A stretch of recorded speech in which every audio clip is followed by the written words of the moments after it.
Hello, I'm Film English. Welcome back to American Lit.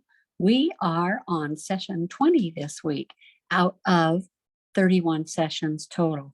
If you are joining us midway through the year here, you should back up and go back to session 1. All materials are available at Thelma's library except answer copies. Answer copies, you will need to contact me through email so that I can send those to a parent or a teacher, but I can send quiz answers and exam answers and things like that. Please feel free, set up your own class, invite a friend and take the class with a friend so you have some accountability. Let's open with a word of prayer and then our devotion. Heavenly Father, we are grateful for this new day of life and this new week of studying in our homeschool environment or evening or listening in the car, however we've chosen to listen to this class. Lord, I pray that you would bless each person present here today and present in the future listening in, that they could learn more about American literature, American culture, that we could be better Americans and specifically better Christians. It's time now to go ahead and pause the video so that your volunteer who volunteered last week to read from the Valley of Vision can read a selection.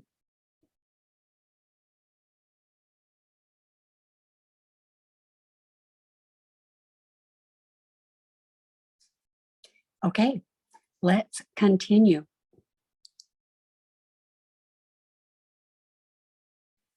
Schedule review. We are at session 20. In just a minute, we'll have a quiz on chapters 19 to 27. We'll be finishing our Romanticism to Realism structured notes. And we're going to be reading from Uncle Tom's Cabin, chapters 28 to 36 this week. And we have some syllabus reading preparing us for Mark Twain because we'll be going to Mark Twain next. Continue working on that paper. I hope that you at least started it last week. This paper is due session 22. I've been trying to give you little ideas of things that you might want to include in your paper. All right, let's pause the video and take our quiz on those chapters.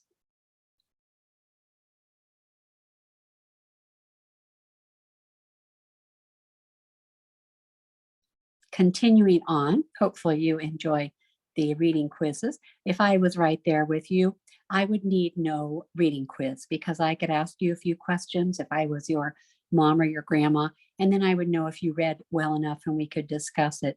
If you are in a family home setting and you are a parent, you can administer these quizzes or you can ask the questions casually and make sure that your students know the answers to these questions to make sure that they are doing the reading and reading with understanding. Let's take a look at an American poet that I love and I hope you are growing to love, Henry Wadsworth Longfellow. This poem is called The Village Blacksmith.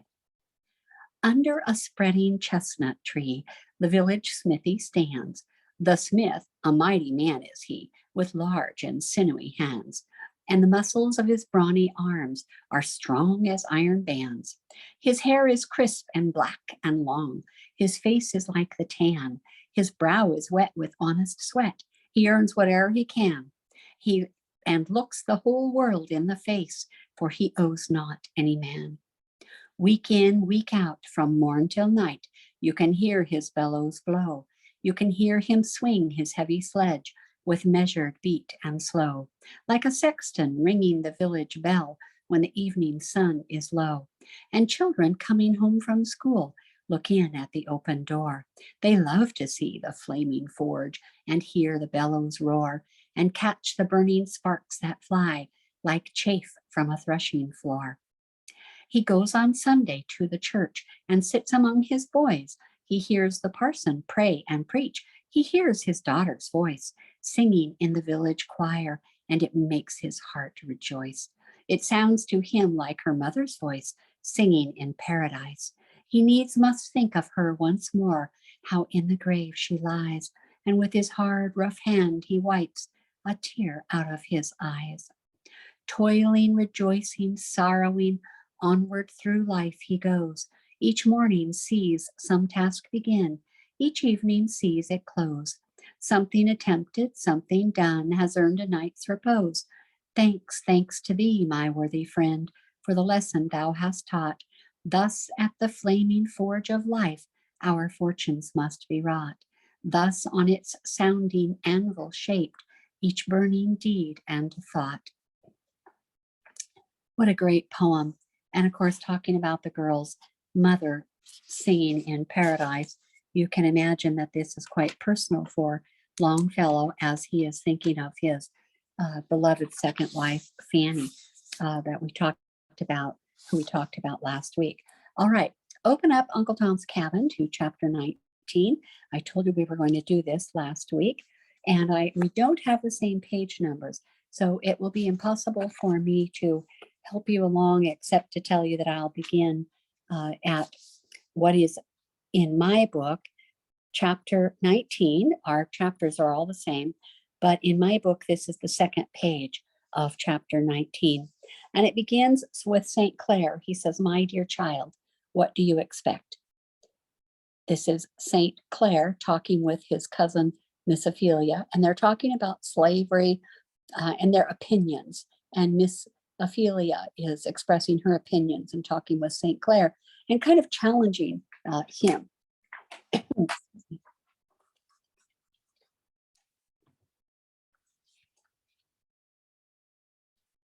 "My dear child, what do you expect?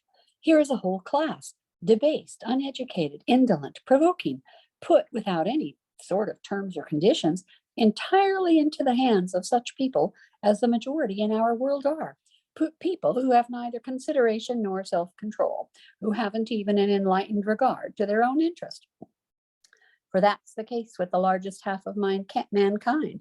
Of course, in a community so organized, what can a man of honorable and humane feelings do but shut his eyes all he can and harden his heart?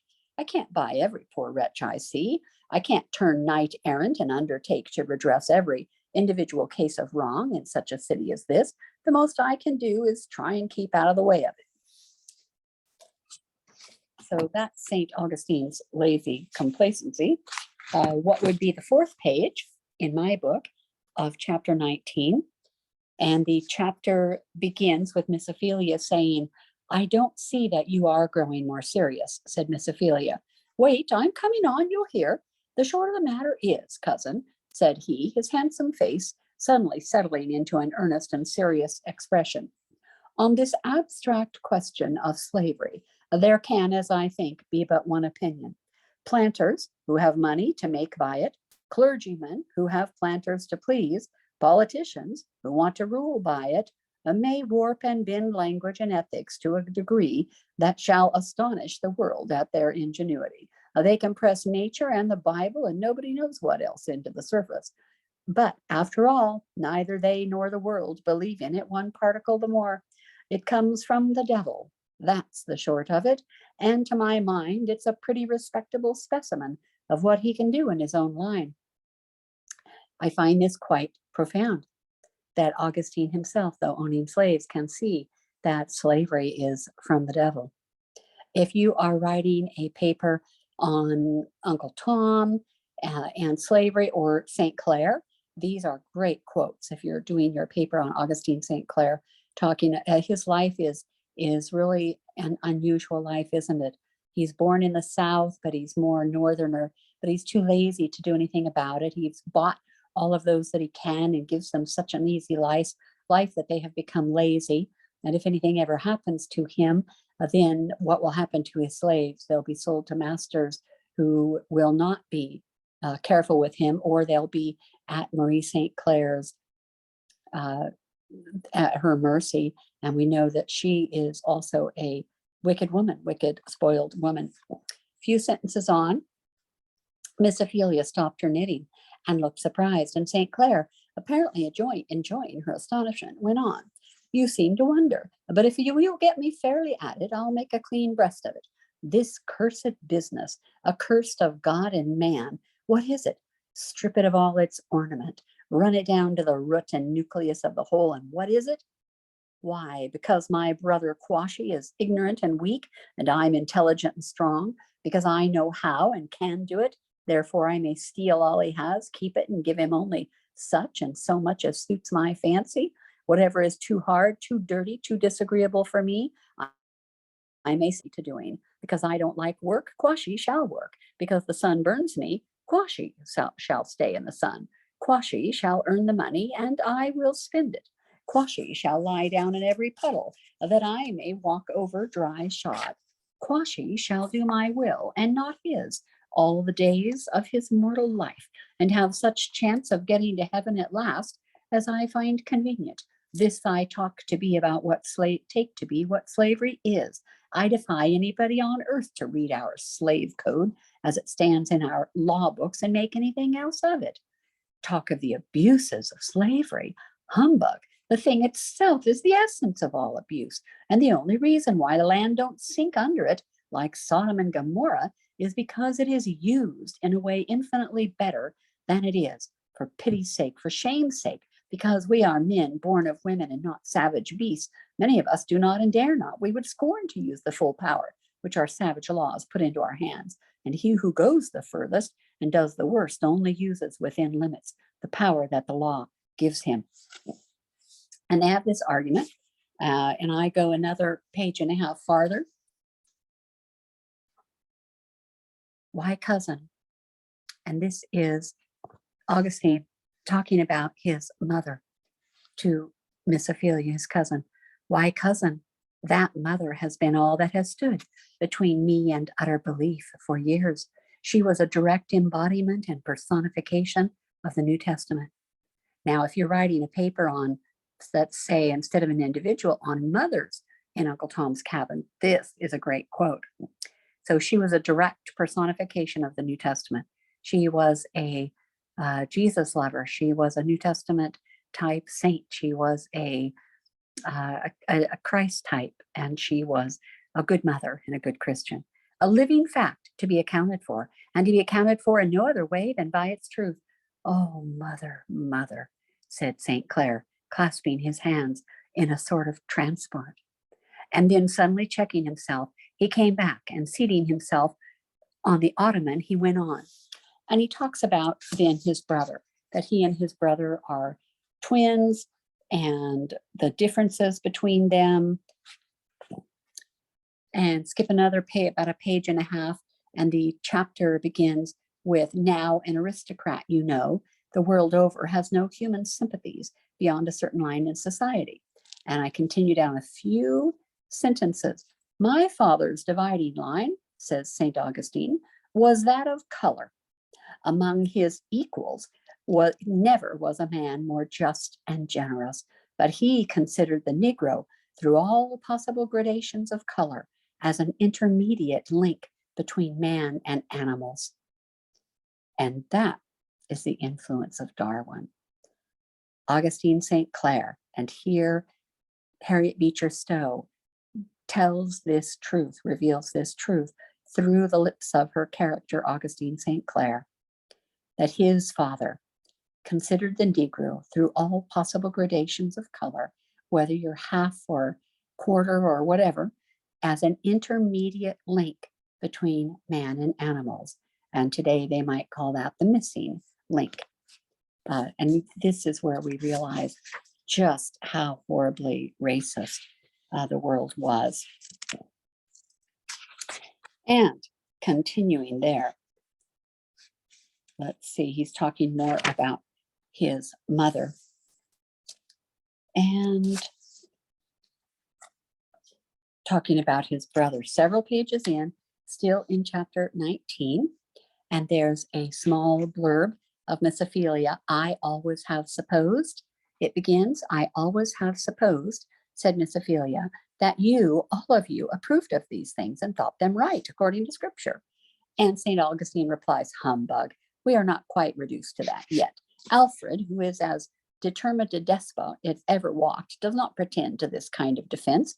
No, he stands high and haughty on that good old respectable ground, the right of the strongest. And he says, and I think quite sensibly, that the American planter is only doing in another form what the English aristocracy aristocracy and capitalists are doing by the lower classes. That is, I take it, appropriating them, body and bone, soul and spirit, to their use and convenience.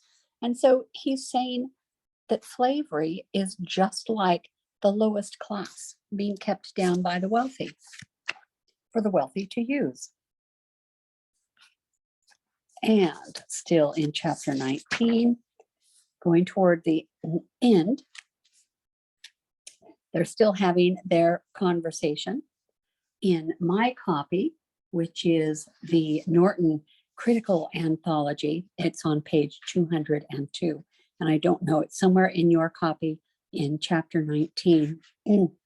And Augustine says, just begin and thoroughly educate one generation, and the whole thing would be blown sky high. Interesting, isn't it? And that's why they are being denied an education. And education, is that still the cure? It pretty much is. We lived in a rural community for about 17 years, and we had lots of neighbors who were Hispanic. And we used to tell the kids that we came into contact, learn English, learn English, learn English perfectly. Because if you have perfect English skills, reading and writing and speaking, then nothing can keep you down. And of course, in one generation with the slaves, that would have been the answer. That would have been the answer if they had been educated, if they could read, write, and speak perfect English, they would no longer have been slaves. And that's why they were kept from doing those things. And we get near the end of chapter 19, and Tom is acting about writing a letter. He says, I wanted to send her a letter, to let him know where I was and tell poor Chloe that I was well off, because she felt so dreadful, poor soul. I say, Tom, said St. Clair's voice coming at the door at the moment. And Tom and Eva both started. And then they help him to write his letter. And then chapter 20 is all about Topsy. And I hope you enjoy this letter. And Miss Ophelia, who decides she wants Topsy and she wants her for her own. And she goes to Augustine, and Augustine says, well, I'll do it later. And Miss Ophelia says, I want her now. I want you to put it in writing now that she's mine, and not tomorrow. I want it now. And that, of course, is going to be important. In the middle of chapter 20, where Miss Ophelia and Topsy are speaking, the child looks bewildered, but grinned as usual. Do you know who made you? Nobody, as I knows on, said the child with a short laugh. The idea appeared to amuse her considerably, for her eyes twinkled, and she added, I spect I growed. I don't think nobody never made me. And so poor Topsy has no idea that she is even created. And I think, see if I have anything else underlined in here that I want to share with you. I hope that you know what you want to write your paper about. Some of you have already skipped ahead and you have finished reading the book and started writing your paper, and I appreciate that. Chapter 21, we go back to Kentucky and see what's going on at the farm. And we read that Chloe has a letter from Tom, which is a very reassuring. And that's a very short chapter. Chapter 22, the grass withereth, the flower fadeth. And you can imagine what's going on here. We learn in chapter 22 that Eva is now 7 or 8 years old. We learn that Eva loves the Bible. She spends lots of time with Tom. Eva tells Tom she's going to heaven. She already knows about heaven, and she tells Tom she will be in heaven. Has there ever been a child like Eva? Yes, there have been, but their names are always on gravestones, and their sweet smiles, their heavenly eyes, their singular words and ways are among the buried treasures of yearning hearts. And we learn that Eva, that what she has is TB. They call it an insidious disease where the lungs just go. Now you can cure that with antibiotics, but Eva has TB, and that's why she is so ill. And Eva asks her mama, why don't we teach our servants to read? What a question, child. People never do. Why don't they? Said Eva. Because it's no use for them to read. It don't help them to work any better, and they're not made for anything else. But they ought to read the Bible, Mama, to learn God's will. Oh, they can get that read to them all they need. And Eva says, it seems to me, Mama, the Bible is for everyone to read themselves. They need it a great many times when there is nobody to read it. That little Eva is a reformer, isn't she? And her mother just says, Eva, you're an odd child. And then Eva says, Miss Ophelia has taught Topsy to read. And her mother, Marie, says, yes, and you see how much good it does. Topsy is the worst creature I ever saw. Isn't that wonderful? So Eva is a little abolitionist, we learn in that chapter.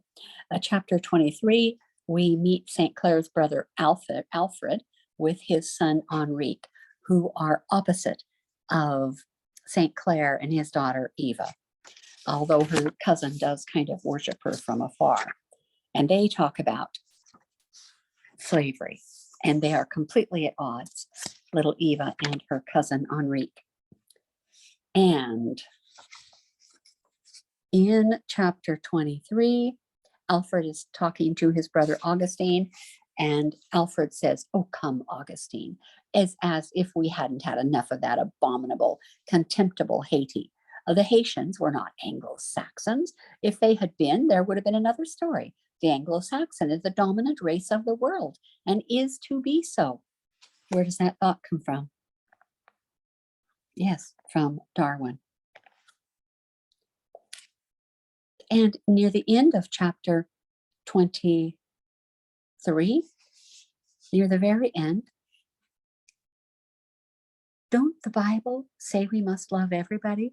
Oh, the Bible, to be sure. It says a great many such things, but then nobody ever thinks of doing them, even nobody does. And that's what she says to her cousin Henrique. So we have some really cool parts of the story coming up, and I hope you're enjoying this book as much as I do. There are all types of things in the coming chapters this week, foreshadowing what's going to come and foreshadowing who will be successful and who will not, who will remain with St. Augustine and who maybe can't stay there. All types of things are going to be happening this week. So it's a very exciting part of the story. All right, let's move on. I'd like to share with you something that comes from way back in 2005. Way back in 2005, I used to get emails that were called Breakpoint. They may still send them out. Breakpoint, I think you listen to them now. You can look up Chuck Colson Breakpoint. He did die in 2012, but in 2005, he sent out a breakpoint that was so profound that I saved it.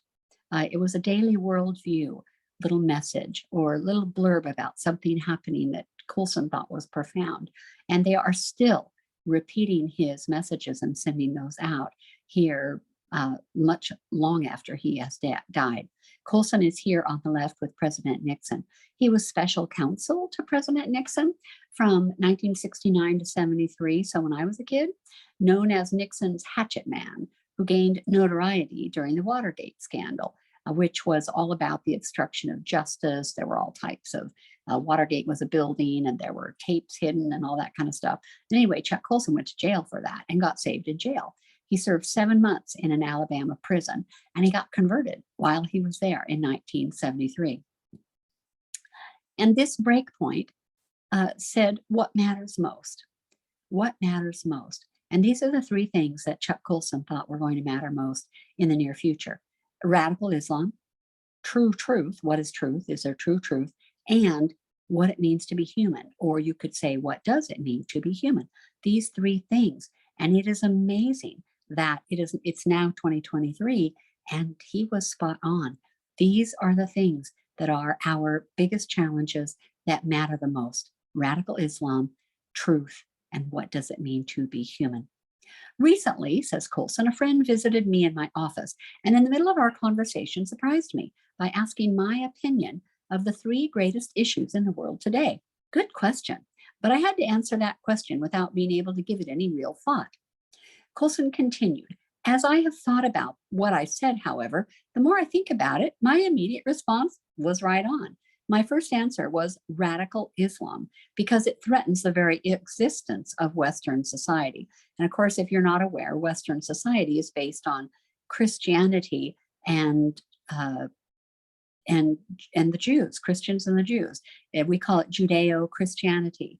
The idea, all of the ideas that are central to Judaism and Christianity, things like forgiveness and giving people another chance, uh, allowing them to pay the price for their sin and they be accepted again, and rather forgiveness rather than revenge, or love rather than hate, and becoming more like Jesus rather than walk this way or die.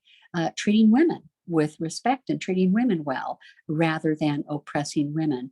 It is radical Islam definitely does threaten the very existence of Western society. And for women especially, radical Islam is horrific.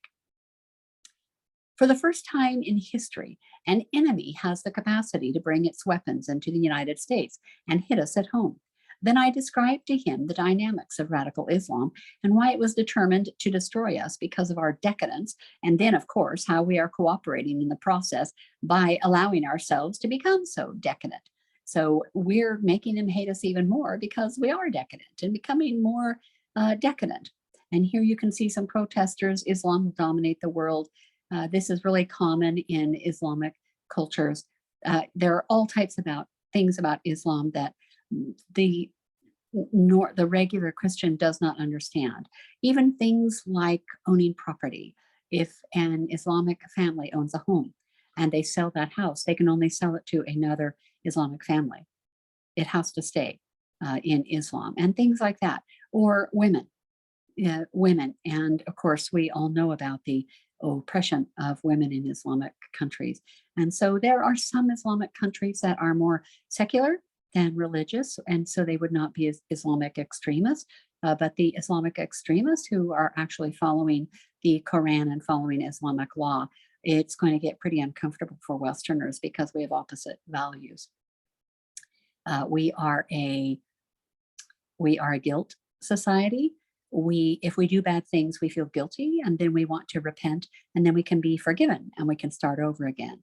Whereas in an honor society like Islam, and this lesson really is more central to the Old Testament survey class, or even to classical lit, the Greek and ancient Greek and Roman stuff, because they are honor-based societies. But Islam is an honor-based culture, which means that honor is the most important thing. To be dishonored, especially in public, would be the epitome of something horrific happening to you. And that's why women are mistreated so badly. If a woman leaves her husband or converts to Christianity to save the family, to save the family honor, it's actually better to go kidnap that person back and even kill them if you need to, a daughter or a wife. And we wonder, well, why do Islamic people sometimes murder their wives and daughters just because they, wear a short skirt or something like that, or convert to Christianity? And that's why. It's an honor-based society and the family has been dishonored, whereas Christianity and Judaism are a guilt-based society. We know the rules that are set out in the Bible, the commandments that are set in the Bible. If we follow those, we feel good about ourselves. If we don't follow those, we feel guilty because we know it's wrong. But we are all about forgiveness. We don't have to go commit suicide if we do something bad. We're about forgiveness. If you think about honor societies or honor cultures, you could think of older Japanese cultures, or you could think of American gang culture. That's an honor society if you've never heard of those terms before. But by becoming more decadent, we are becoming more repulsive to radical Islam. Colson says, I also mentioned Samuel Huntington's thesis about a clash of civilizations, and that would be the honor society clashing with the Judeo-Christian society. The second answer was truth, not what's true for me, but what Francis Schaeffer called true truth. If there's no absolute truth, there can be no meaningful moral order in society. And now with Francis Schaeffer, you have another topic to research. Francis Schaeffer, whose monumental, uh, life-changing book, How Should We Then Live? If we are Christians, how should we then live? Still worth reading. They ended up making that into an entire video series. Francis Schaeffer, True Truth. If there's no absolute truth, there can be no meaningful moral order in society. The frightening part is that according to George Barna's studies, recently cited in the Wall Street Journal, only 9% of self-described born-again teens, and that's way back in 2005, believe that moral truth is absolute. So almost 20 years ago, only 9% of teenagers who thought they were born again believed there were moral absolutes, that there were truths that were true for all people in all places at all time. There's a real crisis of truth in America, which leads to a crisis, as Os Guinness often puts it, of cultural authority. And this is one of Os Guinness's books. It's really a fun one. This is more of a fun one. In Invitation to the Classics, and he gives you a guide to read all the books that we should read. So if you're new to the whole idea of culture and worldviews, that might be something. I'm sure you can pick these up used by this point. And this is an easy reader. But Os Guinness is definitely a worldview reader. This is a crisis as serious as radical Islam, because if we lose the capacity to say this is what ought to be the case, that is the moral law, then we descend to the law of the jungle. The strong dominate the weak. My third response was what it means to be human. First, the whole biotech revolution raises profound questions about the very nature of what it means to be a human being. We're at a place today where we can not only take life created in God's image, abortion, euthanasia, and infanticide, that's bad enough, but we can also make life in man's image through cloning and genetic manipulation. This question is very personal to me because I have a 13-year-old autistic grandson. I get chills thinking about how much longer a utilitarian society will decide to keep people around whom some of Darwin's followers have called useless eaters. One day we'll decide to dispose of them or manipulate their genetic makeup. And we looked at that a little bit the last couple of weeks with, with manipulating genetics, with eugenics. How long will it be before we will start looking to mark unborn babies with autism and mark them for abortion? There are many, many diagnoses where the doctors advise women to have abortions, specifically Down syndromes. Down syndrome kids have almost, they haven't almost disappeared. There will always be more Down syndrome children born, especially as women have children in later ages. But as one pediatrician said, and that has to be 10 years ago, we're losing the Down syndrome mothers groups and play groups and things like that because so many people are aborting the Down syndrome kids that there aren't enough in any one area to form a play group or a little school or a mother's support group. Pediatricians used to be able to refer mothers with Down syndrome kids to support groups where they could go and meet other Downs kids and have hope for the things that they actually can do and for the blessings that they bring. And those groups are disappearing so that people who have Down syndrome kids are kind of on their own.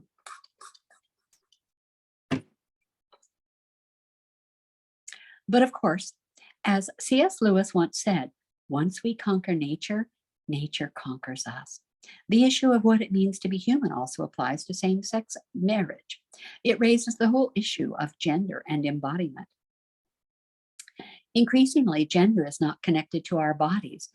Intimacy, he of course said sex, intimacy is not connected with marriage or childbearing, and parenthood is a separate enterprise from a man and a woman getting married.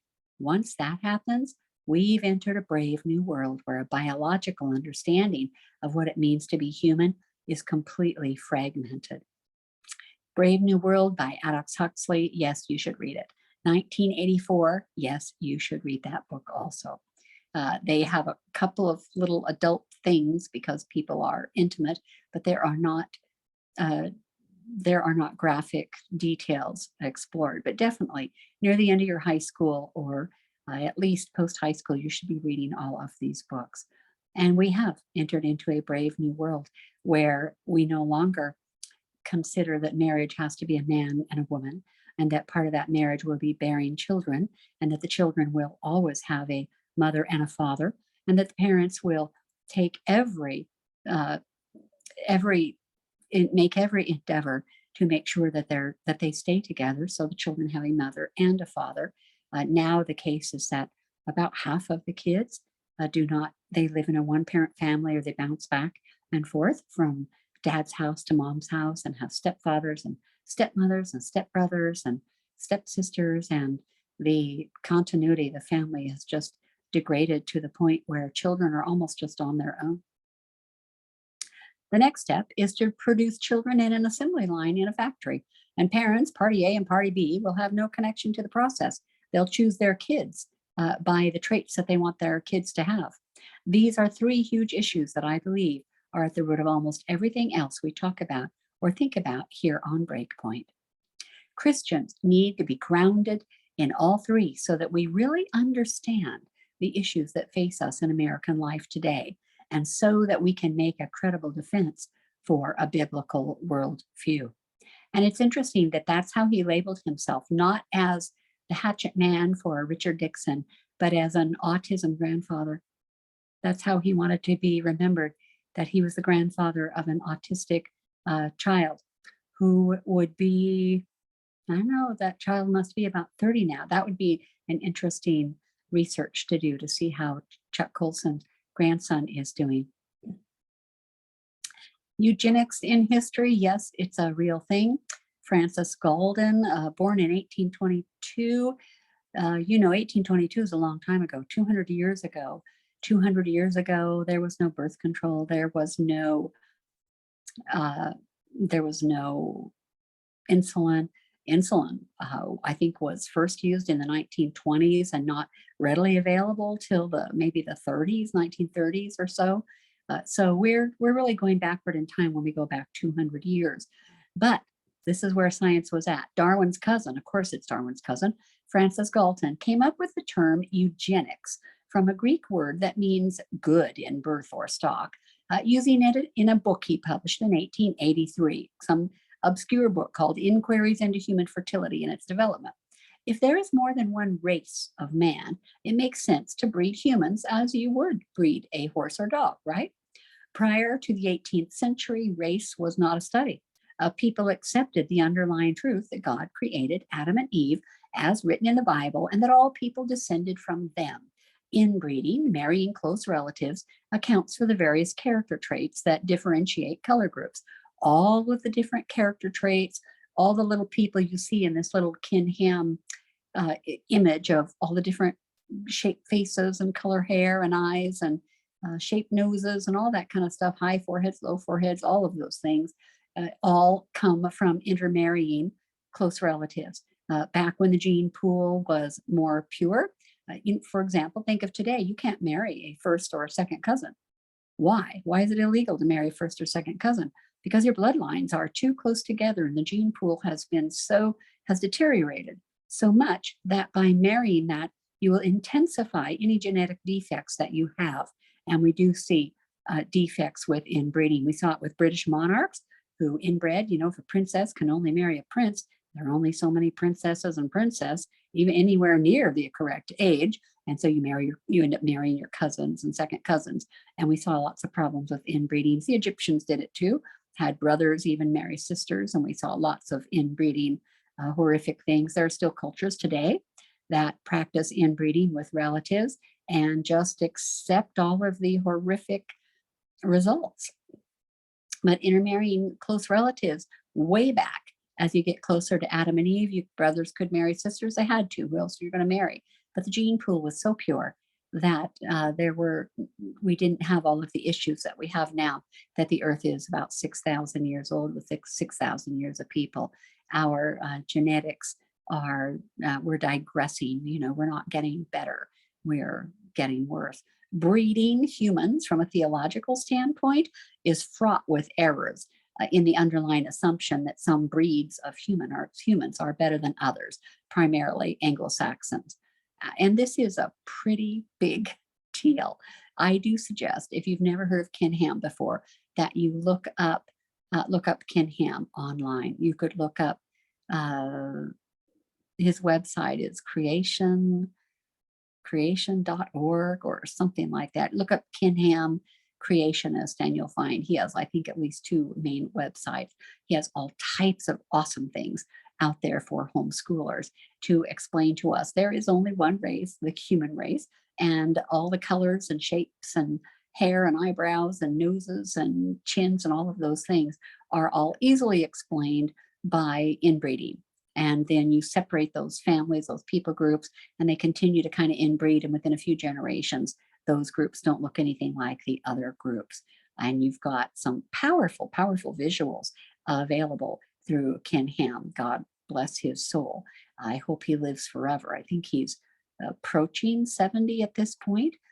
So I would suggest any of his books or videos, VBS materials. He is quite a creationist, and although he's not specifically a scientist, he's smarter than most scientists. Now, getting back to Uncle Tom's Cabin, this is a personal letter from Harriet Beecher Stowe to somebody named Lady Hatherton. I love these old letters. This is from 1856. Dear Madam, this will introduce to all my friends Mr. and Mrs. Webb, in whose success in your country I am greatly interested.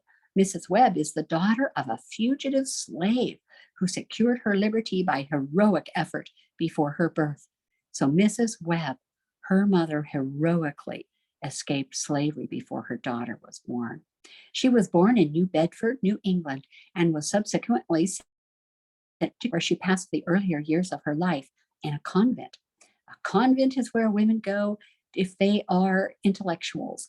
They can study all day, study the Bible, study everything, go into service, teach school children, do all types of things. A convent is a good place for a female intellectual in past history. Having been endowed with an extraordinary genius for education, she was induced to try the profession of a dramatic reader, and her success in this line is attested by hundreds of notices written by some of the most competent critics in this country. What is a dramatic reader? Perhaps you have read an audiobook or listened to an audiobook and thought, this is an amazing reader. When they read it, I understand everything. I often hear this from my students in classical lit or in British lit when they listen to the Thelma read-alouds and they say, I can understand the book when you read Paradise Lost or when you read the Iliad or the Odyssey or the Aeneid. Those are all at the Thelma's Library website for you to listen to. But that would be dramatic reading, reading out loud to entertain someone. Remember, back in 1856, there's no radio, there's no television, there's no entertainment after dark without oil lamps and things like that. So this is what you would do is invite this person, and this person is the daughter of a slave, this person who is a dramatic reader, and she can come and read for entertainment. Her success has been so great that even pro-slavery lyceums or institutions, academies, have broken through the prejudices of color so far as to solicit her assistance in their courses. The seasons for readings have terminated in this country. She is induced to try her success in England. Her reading of Uncle Tom's Cabin, which I dramatized expressly for her, has been pronounced unequaled. Mr. Webb also is a gentleman of talent and cultivation, and any assistance in kindness you may render them may be well bestowed, as her success will benefit the anti-slavery cause by showing the talent which lies concealed in the race which she represents. And I take the greatest interest in their success, both from personal friendship, and for this reason, I feel the deepest interest in her success. Every new development of a talent or a prowess in this much depressed people, that would be Black people, is a new argument for us and helps the struggle in the right direction. From my knowledge of your interest in every good work, I feel a confidence that you will, if possible, extend your patronage to these people, and I am sure that you cannot but be both surprised and gratified should you hear her. Very truly yours, Harriet Beecher Stowe. And then her P.S.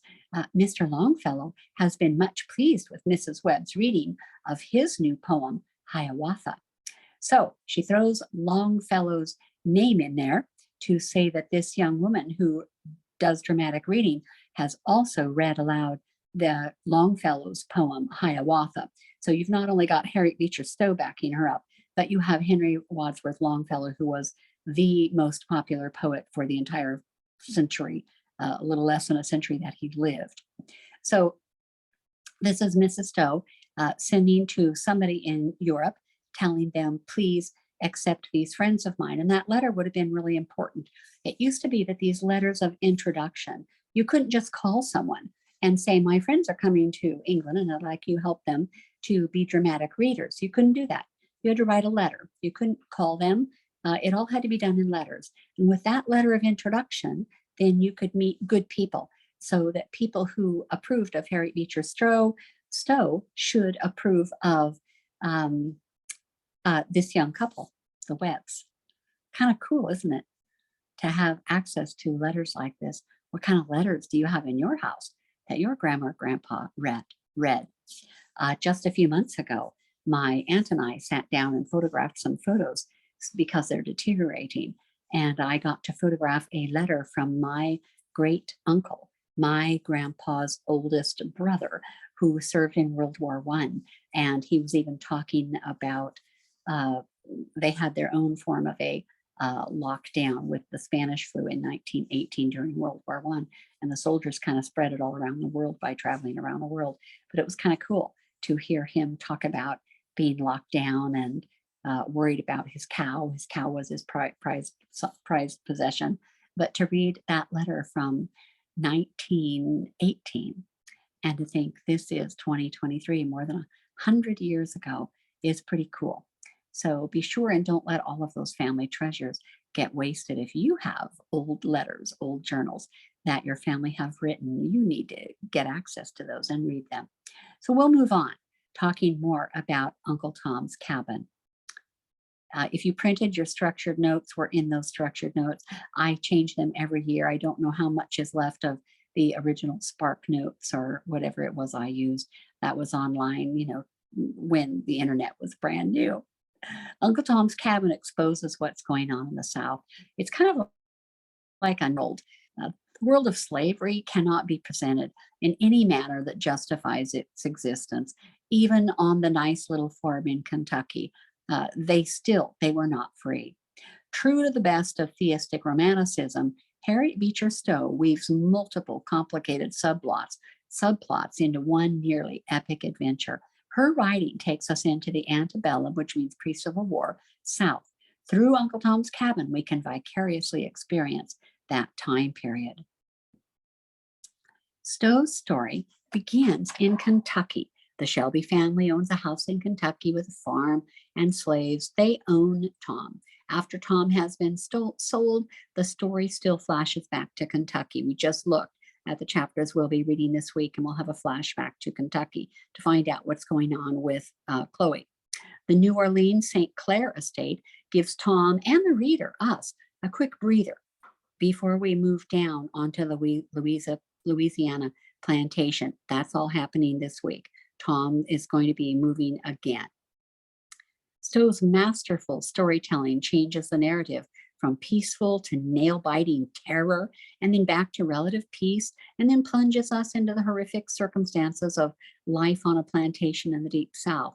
Also in chapter, I think 19 or 20, I almost read that to you also today, is a talk that Tom and St. Clair have. And St. Clair says, I'm going to put it in my will that when I die, you'll be free.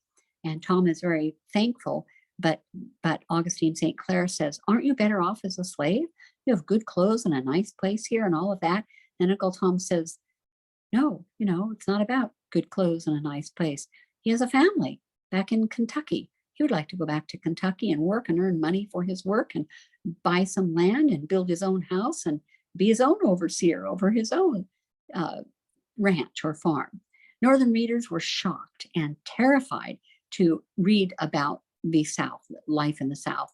Remember, in 1852, there were no news videographers to bring nightly stories to all Americans. This secret sin, what they called their peculiar institution of Southern slavery, was nearly hidden from Northerners, and dead men tell no tales. Unless a slave can get all the way up north and then actually start talking to white people and trusting white people, nobody's going to ever find out about it. It's a hidden sin, hidden deep, deep in the deep South. And this is the moral evil that our generation faced. What moral evil does your generation face? What do you think? As an individual or as a class, what moral evil does your generation face? Yes, there are many, but abortion comes to the forefront of my mind. The reader bonds with Uncle Tom and sympathizes with his direct intervention into the lives of the weak and hopeless. From his faithfulness as a rancher to his rescue of that young, fragile child, Evangeline, Tom is Jesus in action, always choosing to do what is right. He's like a missionary who gets sold from place to place. Tom is a missionary, taking care of all these people and teaching them about Jesus.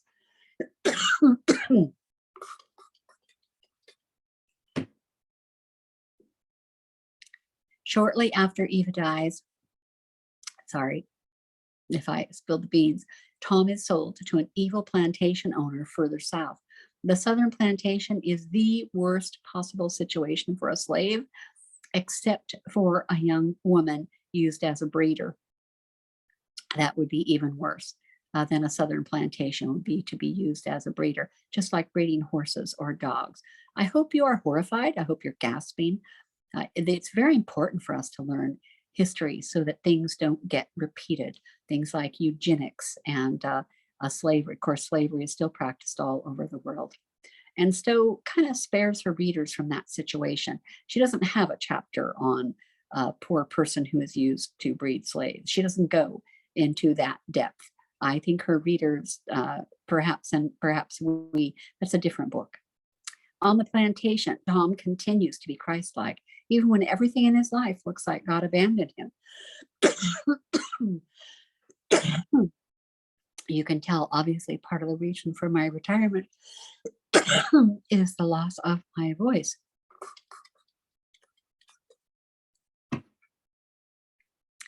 And apologies that you have to listen to my coughing and that it'll be immortalized forever in these videos. Tom is a moral paragon of virtue and righteousness. Tom is a literary Christ type. So is Evangeline. You could write about either of them and it'd be easy to write. Great quotes for Tom or Little Eva, or Augustine St. Clair with his philosophizing and never doing anything, with his laziness. Uncle Tom was not the only slave Shelby sold. Remember, Eliza and little Harry, young mother and son, escape upon learning, excuse me, I'll pause our audio.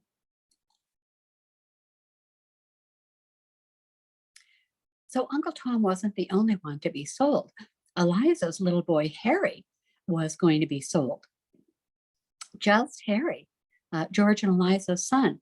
They meet George, Eliza's husband, who is also escaping, and with a lot of help from the Quakers on the Underground Railroad, they make it into Canada. I realize some of this is repetitive, and their story is a freedom narrative. The freedom narrative is a little bit like a captivity narrative or a bondage narrative. It is an actual literary type. Their story is a freedom narrative. These two plots contrast. Uncle Tom's story is a bondage narrative, and the other plots are examples of freedom narratives. We have mostly freedom narratives, which is kind of cool. We do have Uncle Tom in a bondage narrative, and we had Old Prue. I think this week you find out what happens to Old Prue. Read well so that you can understand what actually happens to her. Stowe creatively weaves multiple slave narratives together, chapter by chapter, with the escape of Eliza and George and possible escape of Cassie and Emmeline. You're going to meet them and we'll see, are they going to escape or not? And who will help them? Are they going to be sold? Are they going to escape? Will they Will they learn about Christianity? Will they learn about Jesus? What's going to happen with them? It's another nail biting few chapters. But in this way, Stowe keeps the readers on pins and needles, awaiting each character's fate. What will happen? This is the setting for most of the book, Life at St. Clair's.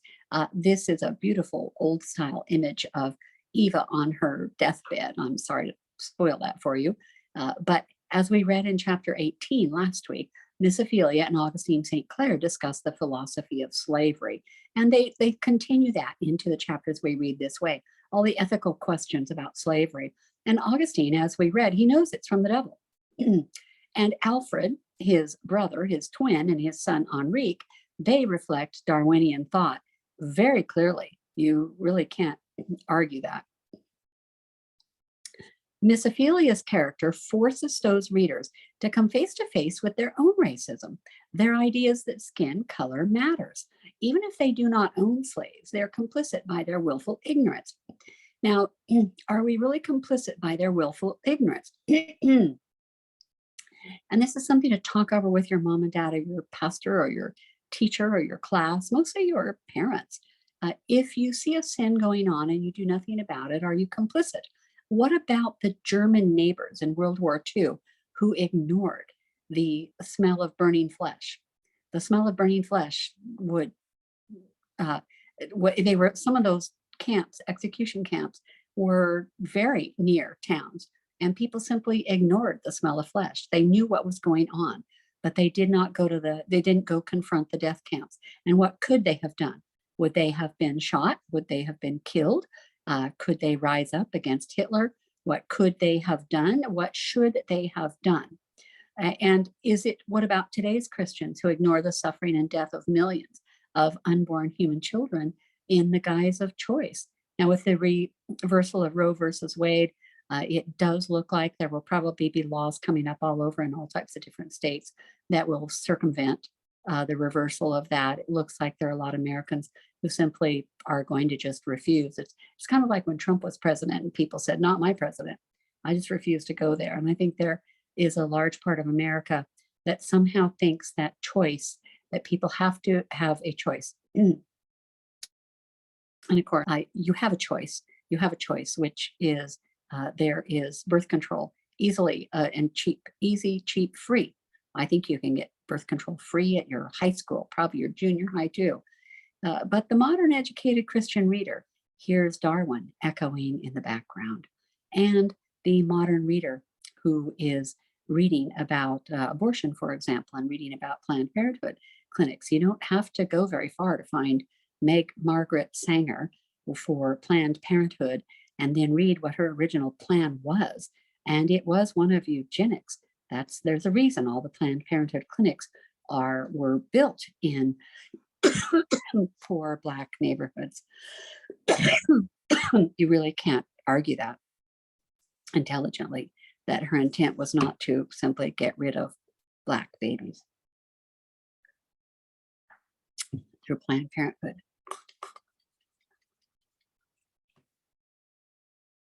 Maybe what we don't need is choice. Maybe we need education. Legree's plantation, it is slavery at its ugliest. On the plantation, readers are exposed to the horrors of slavery. They can no longer claim they don't know what goes on at a plantation. The plantations are far removed from cities, and very often you don't even have witnesses. Very often the people who are doing the whipping and all the bad things are Black overseers. And so very often you only have the people in the big house who are the white people. So you don't even have witnesses to the cruelty that takes place. There's no one to help you.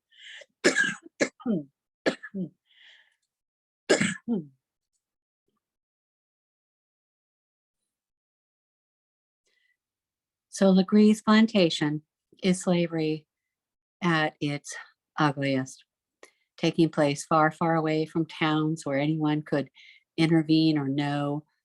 When you give someone complete control over someone else so that one man can rule another, there's really no end to the depravity of what mankind can do. Think of the horrific stories you have heard of foster children or stepmothers and stepfathers, people who are not really part of the family and can get children away from any type of rescue and preying on the weakest members of society. What is that personal application for today's reader? What about abortion providers? Here I'm plugging my phone in again because I forgot.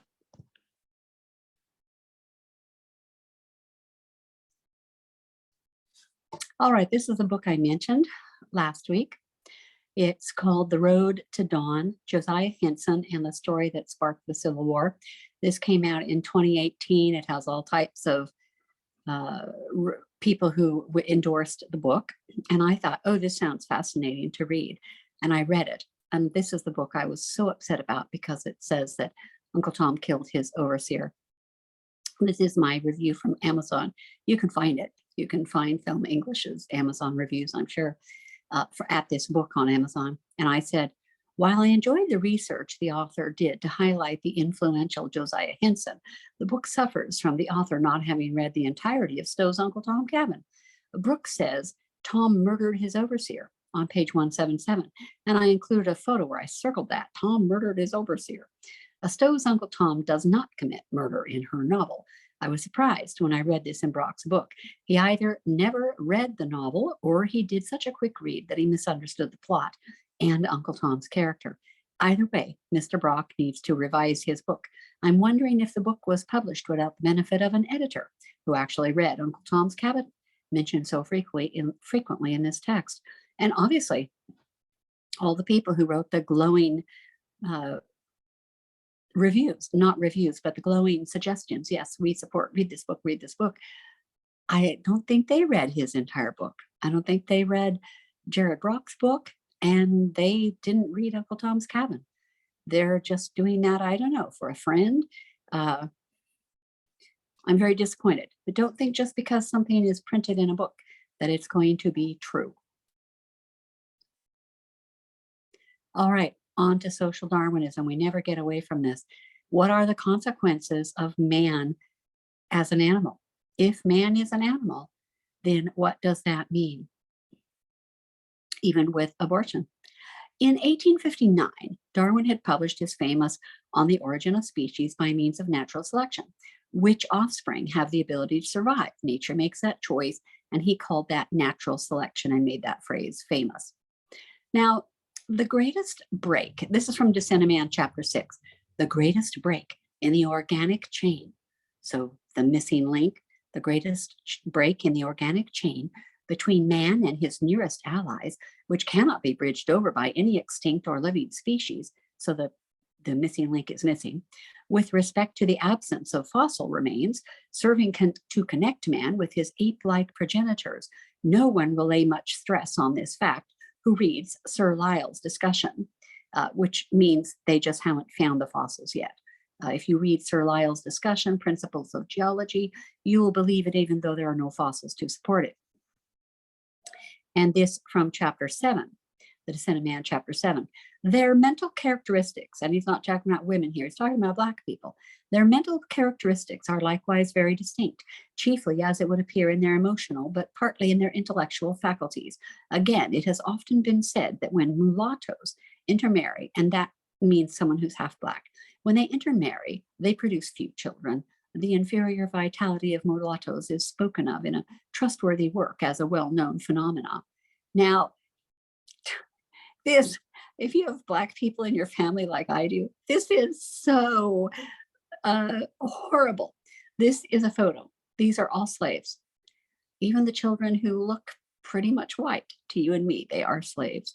And of course, once you start mixing the master's sons in and breeding and all of that, you get plenty of slaves who are nearly white, but they are slaves and they will be held of slaves.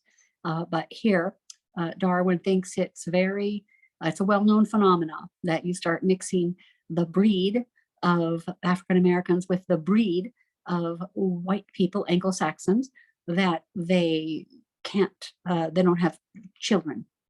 We have now seen that a naturalist might feel himself fully justified in ranking the races of man as distinct species And we get into big trouble here.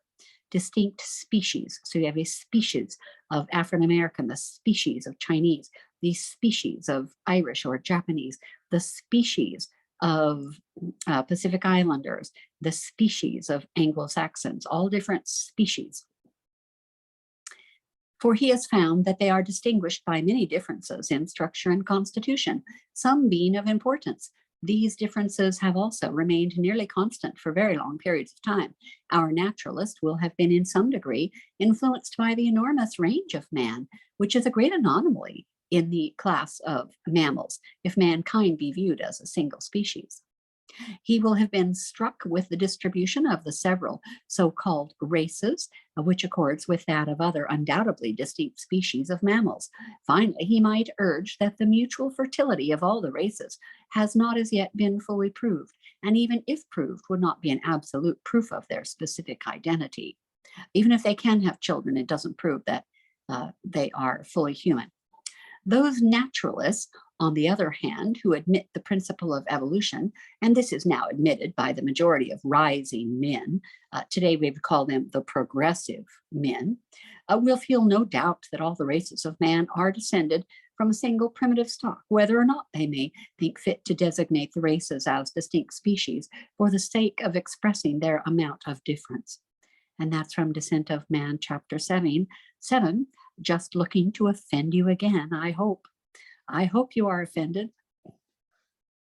From the Descent of Man, chapter 19, it is generally admitted that with woman, the powers of intuition, of rapid perception, and perhaps of imitation are more strongly marked than in man, but some at least of these faculties are characteristic of the lower races, and therefore of a past and lower state of civilization. The chief distinction in the intellectual powers of the two sexes is shown by man's attaining to a higher eminence. That's how you can tell the women from the men, because the men are just smarter. Am I insulting you? I hope so. In whatever he takes up, that can woman, whether requiring a deep thought, reason, or imagination, or merely the use of the senses and hands. If two lists were made of the most eminent men and women in poetry, painting, sculpture, music, inclusive both of composition and performance, history, science, and philosophy, with half a dozen names under each subject, the two lists would not bear comparison. Thus, man has ultimately become superior to woman. I'm trying to insult all the girls now. First, I insulted all the minorities. Now I'm trying to insult all the girls. I hope you are properly insulted. I want you to just realize what Darwin was all about and what eugenics is. Creationist Ken Ham, this is his picture. I want you to recognize him. He is the living embodiment of creationism and teaching the world that there's only one race, and it's the human race. Only one race. Skin color is only skin color. It is nothing else. And I hope that you will look up Ken Ham. He is the one who has the Ark Encounter. I don't know if that's in Kentucky or Tennessee. It's somewhere far from Oregon. I hope to go there someday, where he has a life-size replica of the Ark. If you believe in Genesis, if you're a Bible-believing Christian, then you will want to have that adventure too. And you should consult. I think Answers in Genesis is one of his organizations. In the final estimation, and this is right out of our glossary, social Darwinism appears to be a reaction to what was perhaps the most unsettling revelation of Darwinism, the rescinding of humanity's providential purpose. Humans no longer appeared to exist for any particular reason. We're accidents. The earth didn't need us, and it probably existed for a long time without us.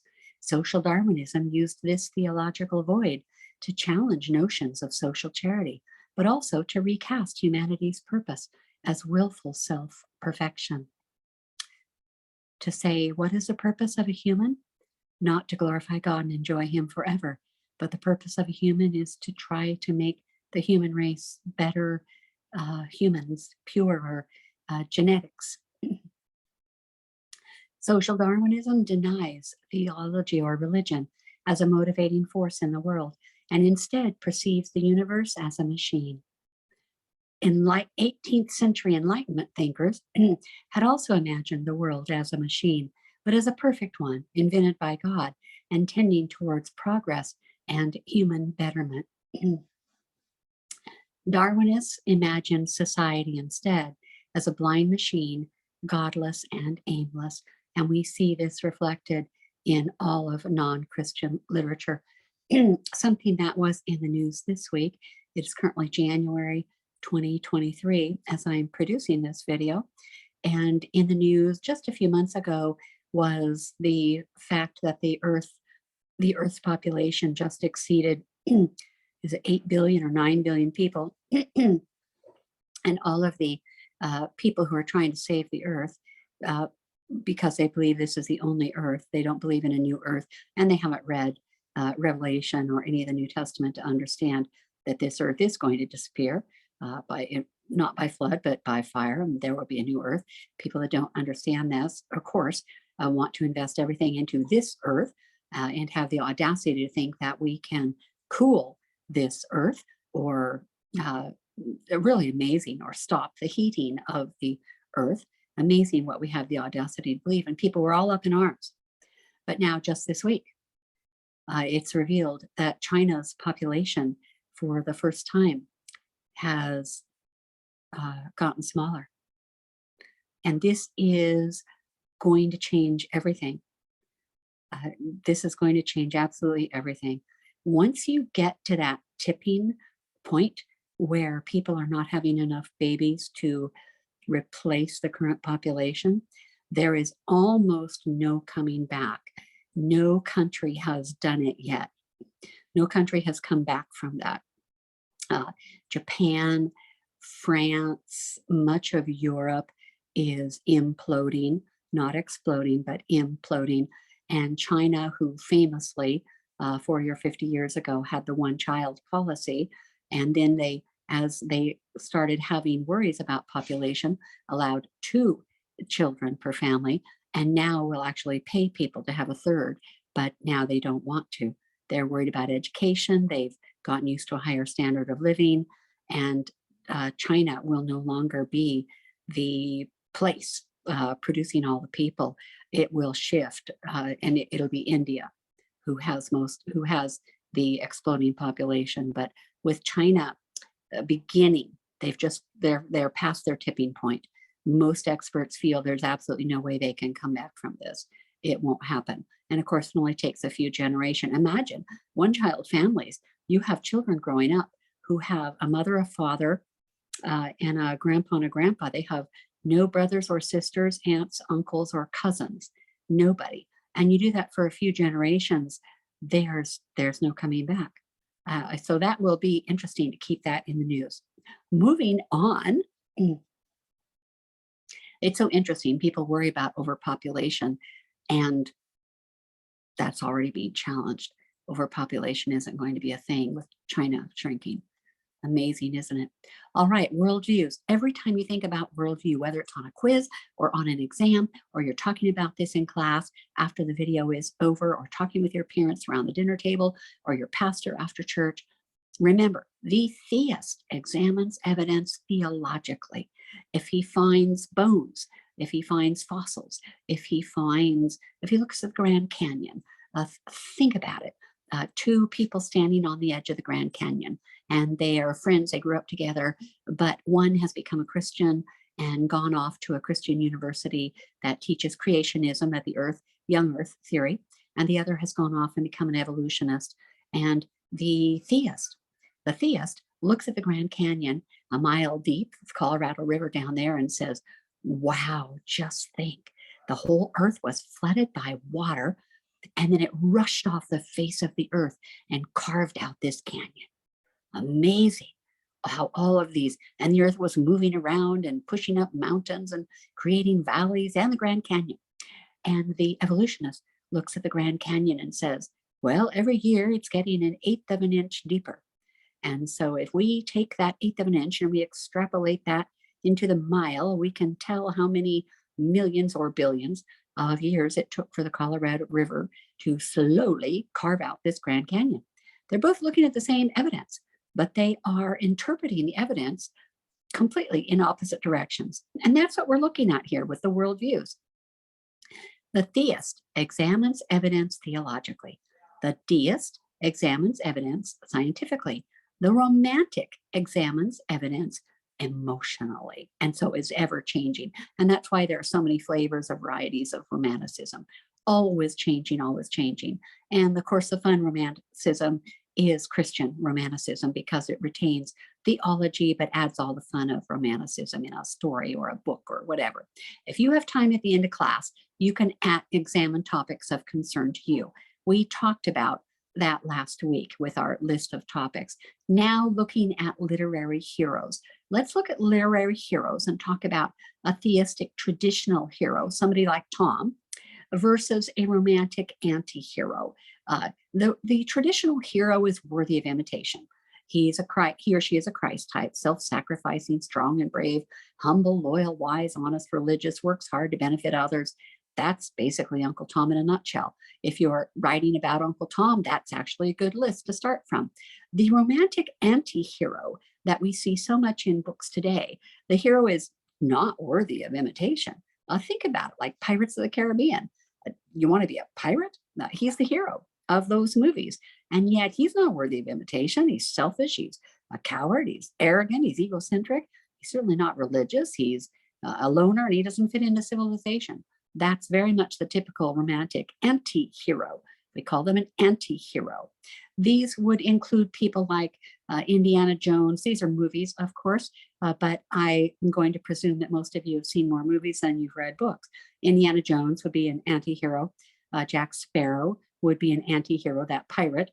Jack Bauer, if you ever watched those horrible shows called 24, I tried watching some of those for an experiment, and I couldn't do it. Jack Bauer. Traditional heroes would include the Lone Ranger. Remember, I mentioned him last week. He goes around rescuing everybody, but he can never get married because he does such a good job rescuing people that he has to keep doing it. And of course, they want to show the next week, but mainly because he's good. And that would be similar to Tom. He's not going to run away and escape, even though he's big and strong and smart. He has to stay there and help people. Beowulf would be another traditional hero. If you've taken Britlit, you know about Beowulf.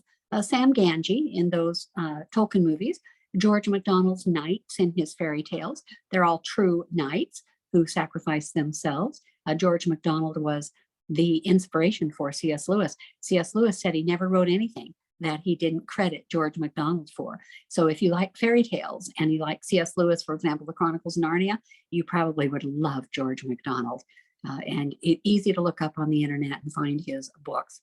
Uncle Tom, Thor, possibly in these new comic book movies. Thor, I did see that one, and I think he is self-sacrificial. He doesn't sleep with the lady, or at least in the first one, he doesn't sleep with the lady. He's like more like a knight. He's noble, and he's willing to die for his people. The Transcendentalists in review. Let's take a last look at the Transcendentalists. This would include Ralph Waldo Emerson, Thoreau, Henry David Thoreau, and Louisa May Alcott. They are all transcendentalists.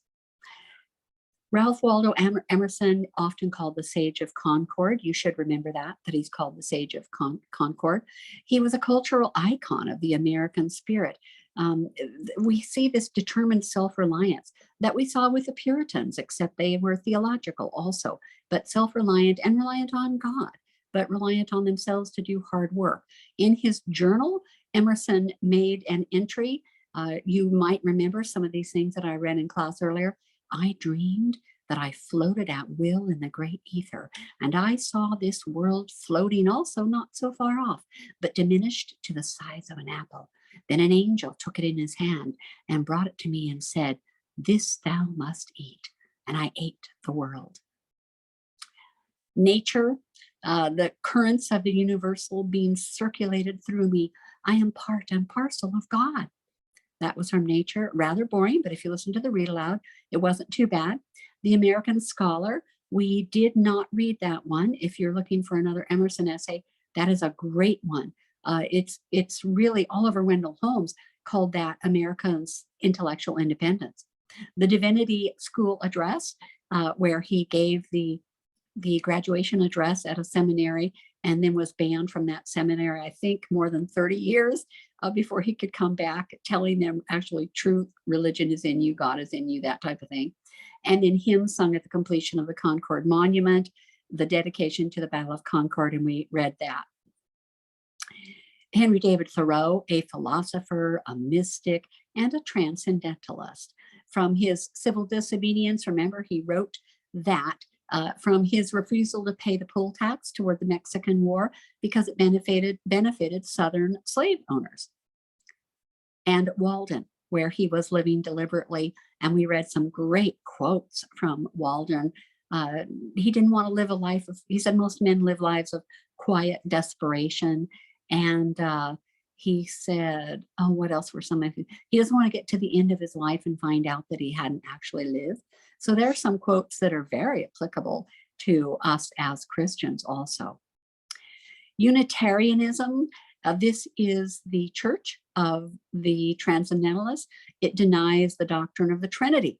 It denies original sin. It denies vicarious atonement, that Jesus can die for us and pay the price for our sins, vicarious atonement, that denies the deity of Christ and denies everlasting damnation. All that is left are communion and baptism. And Emerson's father was a Unitarian minister from a long line of Unitarians. There's a direct connection between the universe and the individual soul, says Transcendentalism. The idea is to transcend this earth and get into the universe. Nature is the gospel. Follow your own intuition and beliefs, no matter how different they are from the social norm. Rely on yourself to know what is right. Self-reliance. And the famous quote from Self-Reliance is, imitation is suicide. And you must remember that for the rest of your life, Ralph Waldo Emerson. So these are our authors, Emerson, Thoreau, Alcott. You met all of these transcendental authors. And my quote that I suppose someday somebody will tell me, some homeschooler will tell me who the lady is who penned this quote that I can't even find searching the internet. The Bible is like a vine with branches spreading across time and continents. The scriptures have provided inspiration for the greatest musicians, poets, artists, and scientists. All moral progress of our race is directly from the Bible. Try to imagine removing the influence of the Bible from all our art, architecture, law books, scientific laws and theories, poetry. Remove the Bible from music. What would you have left? The Bible is the dividing line between chaos and civilization. Any missionary can tell you that. I used to print this up and make it into a bookmark and pass it out to students. You might think about doing that for your teacher, making this and printing it up into some kind of cool bookmark, even with the author unknown. Just credit that it's the author unknown. It's really a cool quote. All right, this week we're reading chapters 28 to 36 of Uncle Tom's Cabin. Some of it is very sad and some of it is happy.